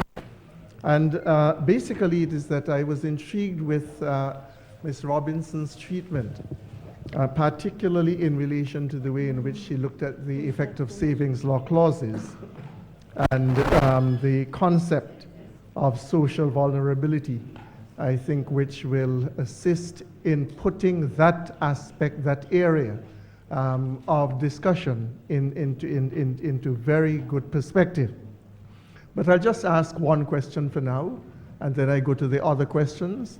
In relation to the savings law clause, if laws are saved by the Constitution, existing laws, are all existing laws saved, or every aspect of them? Or are they saved only to the extent that they are not inconsistent with the Constitution, given that provision of the Constitution? That's the only question I would ask for this at this time. And I recognize, of course, Judge Macaulay, who wanted to... I'm right here. But I thought we would wait for an answer to your question. Shall we not? Well, I just threw it out, Judge Macaulay. Okay. I don't really have a question. I must thank all the presenters. You had very, very interesting papers, very informative and instructive. I had hoped, though, that we would have somebody on the panel who would be speaking in favor of it, so we'll sort of make it hotter. Debate. But I personally am an abolitionist. I refused an invitation to join the bench in Jamaica many years ago because of the fact that I could never, ever pass a sentence of death on anyone. And I still hold that view. I bow my hat, I take my hat off to Justice Lennox Campbell, who has done it. I sat in murder cases in Jamaica. I know how he feels about it, but one thing I wanted to point out is that a question was asked of me recently: how can Caribbean countries, which all of them have the Offenses Against the Person Act drafted basically in the same terms, and we have all the defenses and so on to murder when murder is charged. So how can we then change the law from a mandatory death situation to one of murder of one of degrees or categories? And I pointed out that Jamaica does have and has had for a number of years now, capital and non-capital. And I think if we have the political will, we can be done, because Jamaica is the first step towards abolition. And definitely we will lobby for that position in Jamaica, continue to do so. So I don't see any reason why the rest of the Caribbean, if they had the political will, cannot even take that first step.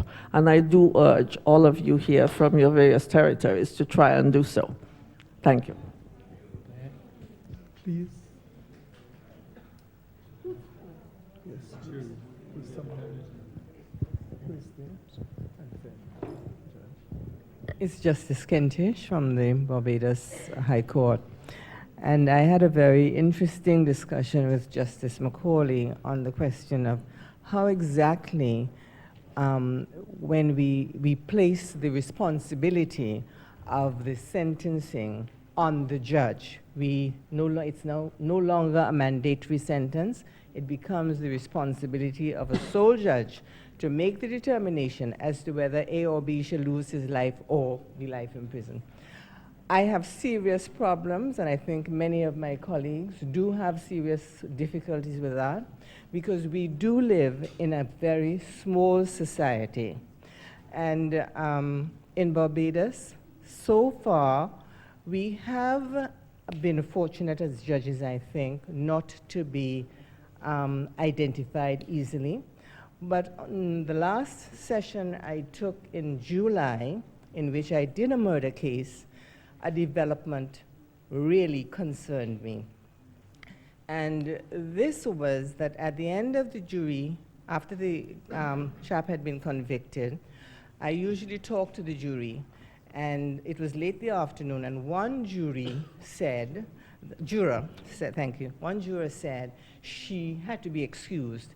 It meant that she left the building alone. And she left the building alone to be confronted outside by the girlfriend and the mother of that now convicted man, who threatened her and told her that they're taking her car number, they know where she lives, and they were very, very unhappy. So that's my concern, and that is, I think, the concern of the judges. Well, certainly I haven't spoken to all, but I have spoken to some of them, that if we are to place this solely on the responsibility in a small society of an identifiable judge, we need to think long and hard about the proper mechanisms for doing that.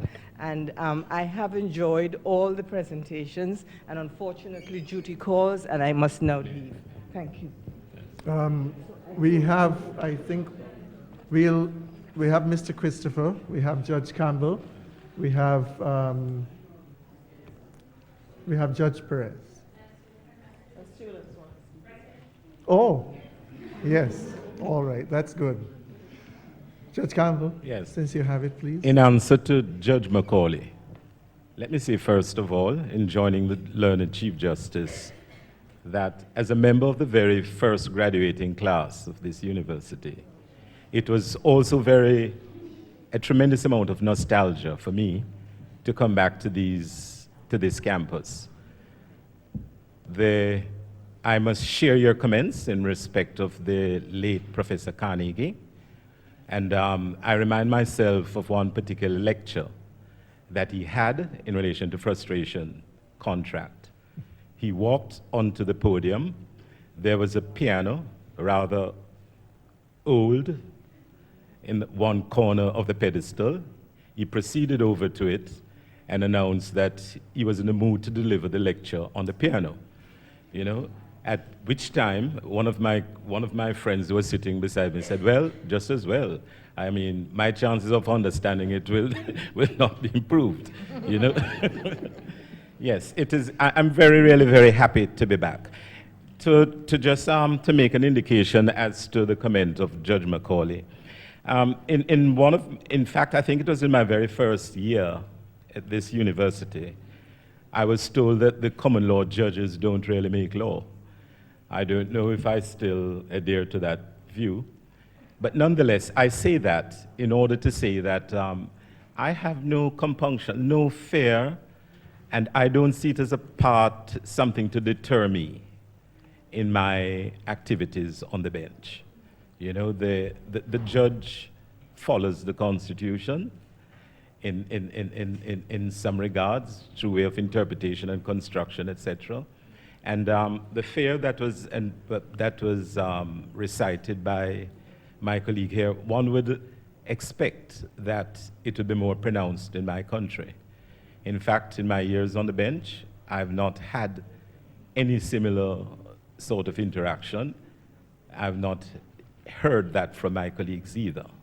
You know, I thought I would just make those 2 points at this stage.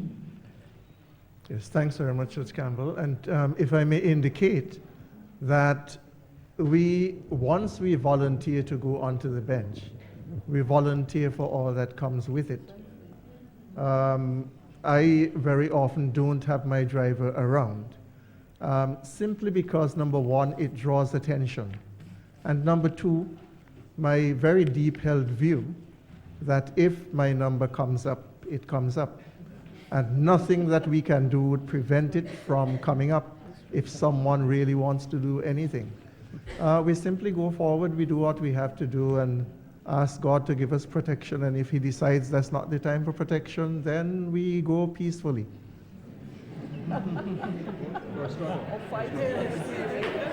Please. Yes. Oh, leave it with the judge, please. You'll have thank judge you. and then we have it come around to you. Thanks. I have a very simple rule, which I call the rule of the I's, of the letter I. I think the death penalty should be abolished where it has not been abolished yet, because it's irreversible, inequitable, ineffective, and immoral. And justice, and particularly justices, are not infallible. Just to mention the first I, irreversible. Just mention 3 other letters. DNA. After DNA has been discovered, how many convictions have been and how many more should have been overturned. And as to inequitable, as to finish there, in the United States, it's a very well-proven fact that the death penalty is applied in a much higher proportion than the proportion of the population to black, Hispanic, poor people. And an anecdote of my first time in the United States when I went to study there, we were, as foreign students, were pampered by some families. I think they were from the Christian Families Movement. So we got a regular meal some weekends instead of the one we could get on our scholarship. And one of these gentlemen, a very nice person, a family man in Montclair, New Jersey, told me that he knew that blacks were bad. And why do you know that black people are bad? Because, he said, I have been in many juries, and the criminal is always a black. Maybe the question, this one could be reversed, or the answer, saying the criminal is always a black because people like you are in the jury. Thanks, Judge. Words of wisdom.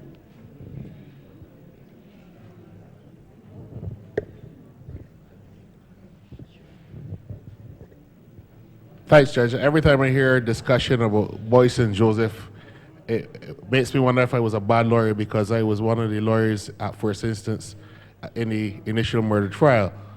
However, the point that you, or the question that you pose, sort of tickled my interest, because I always felt that the Caribbean courts had a very ingenious way of interpreting not Savings Law clauses, but the clauses that limited the jurisdiction of the court, what we call the exemption clauses, in the same way, and that is a question of interpretation I thought that the Privy Council ducked, and a lot of people have commented on it. I'm talking about the original Boyce and Joseph question, where they said that the Savings Law clause was insuperable, and they didn't go into what extent was there some compatibility or incompatibility with the old legislation.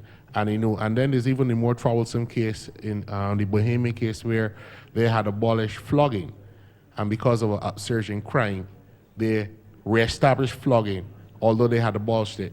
And the Privy Council held that you can abolish you can abolish a punishment, and if you react it in the same way as in the pre-colonial days, it was safe, although the law itself was not the same law. So that I think that it is an interesting way in which the courts can interpret the law. There's a positive duty on courts to interpret the law to make sure that it continues to conform to our notions of fairness and justice and how rights are supposed to be judged. And I therefore think that it is a welcome. I'm not sure if you were saying it tongue in cheek, but I do recall that in one of the judgments in the CCJ, I think it was Justice Pollard or Justice Witt, they did consider the right to life as an indefeasible right, and therefore the state could not have an overriding interest to execute a sentence of death. So that was just my comment in relation to your suggestion. Thanks very much. And I think the last would be from our student on this side, which we welcome. And may I, after that comment or question from the student, ask members of the panel if they can respond to any of the questions which were raised. Thanks very much. Hi, good afternoon. I'm a third-year law student. My name is Danielle Turnquist. I'm from Jamaica. I'd first like to thank all the presenters for their great and inspiring presentations. My question is actually directed to Ms. Tracy Robinson. I actually wrote it down, so I'll just read it. Pratt & Morgan is a high point for the development of Caribbean jurisprudence regarding the death penalty. As you stated, it presents measurable justice based upon defining the time delay element re-execution. However, is it not dangerous for us to measure a person's level of mental suffering? Do you see that as a concern in the continued development of the concept of measurable justice regarding the time delay element? Thanks very much for that question. Of course, I take the opportunity to wish not only yourself, but all of the students who are here to wish you well. Thanks very much, and I think we'll simply break for lunch as soon as the panelists have answered the questions.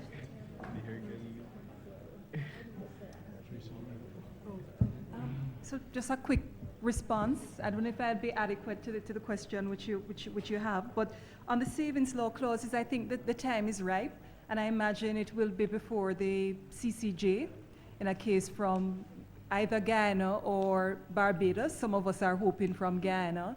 That I think the question of Rudal, which is what I hear the Chief Justice raising, and the kind of reasoning used in Rudal, which was repudiated immediately after in Boyce and Matthews, whether it has value. In other words, I think the general position I would take, so I would say simply the question of the savings law clauses is one for both interpretation and for repeal. I'm not taking out of the ball, the court out of the ball of parliamentarians. They must deal with it. But I also think judges can, through a more careful reading, and I think the way I view the clauses is that they are contradictory. They don't make sense, that we're serious about rights and that we include this absolute cutout of these laws. And I think the point made, the link which Justice Rollins made between social vulnerability, these are not just abstract provisions. Certain kinds of people in the Caribbean bear the burden of these clauses more than others. And they are the most vulnerable socially because those very colonial laws never viewed them as anybody. That's the bottom line. That is the bottom line. And as long as you maintain them, you can't even get to the stage where you can hear public opinion, where there can be meaningful public debate. They really step in front of serious conversations. That's my point. And that's why you can end up with 63% of Trinidadians actually not supporting the mandatory death penalty, but nevertheless it's still there. So I think there's an interpretation question when you recognize they don't make sense.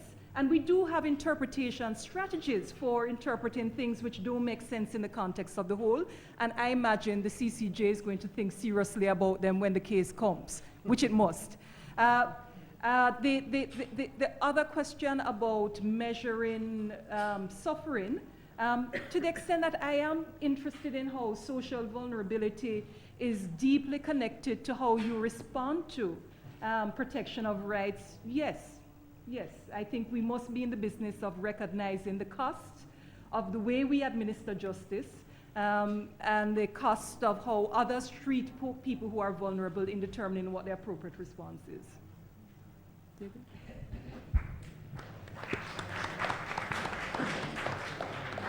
Just a couple of quick comments about savings law clauses and mechanisms for sentencing in response to the justice who left. Savings law clauses, if you think about the general nature of the discussion in the previous panel, they were talking about the Inter-American system and its relationship to our Commonwealth Caribbean national legal systems.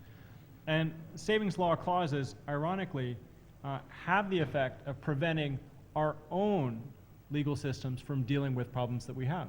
So if we have a law which would otherwise, but for the savings clause, violate fundamental human rights protected by our own bills of rights in our own constitutions, then the very persons we have entrusted to decide those issues are excluded from deciding them. And then that means that, in a sense, there would be a human right violation but for the savings clause.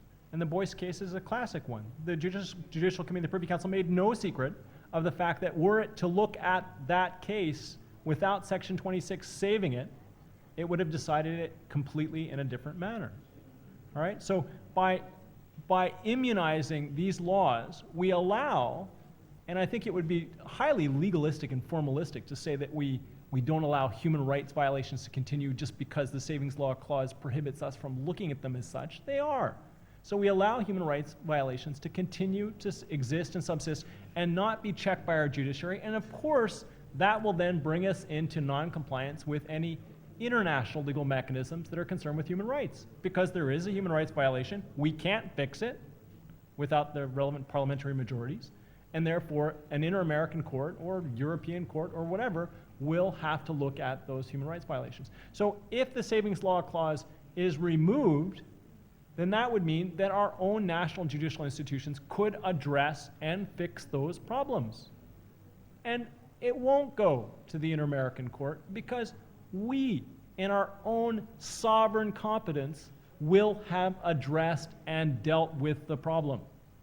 All right, that's my first point. The second point about judicial sentencing, it is obviously deeply problematic to suddenly thrust upon a judge the issue of capital punishment, deciding death or not, if that judge hasn't had that before. But I think that any state sensibly in enacting legislation would give the judge some guidance, some guidelines as to what kinds of things would constitute sentences, things that should be subject to death, and what kinds of things would not be suitable for death. So that the judge's discretion will have some guidance attached to it. So I don't think you'll be thrown out there in the wide open deep.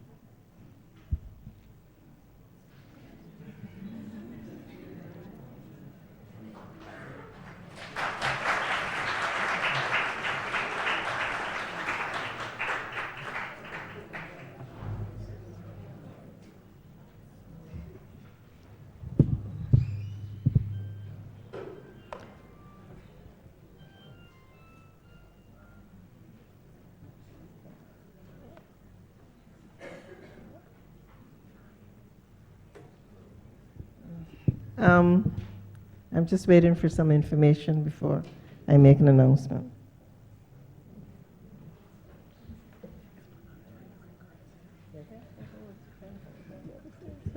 Yes, thank you very much. I'm sorry about that.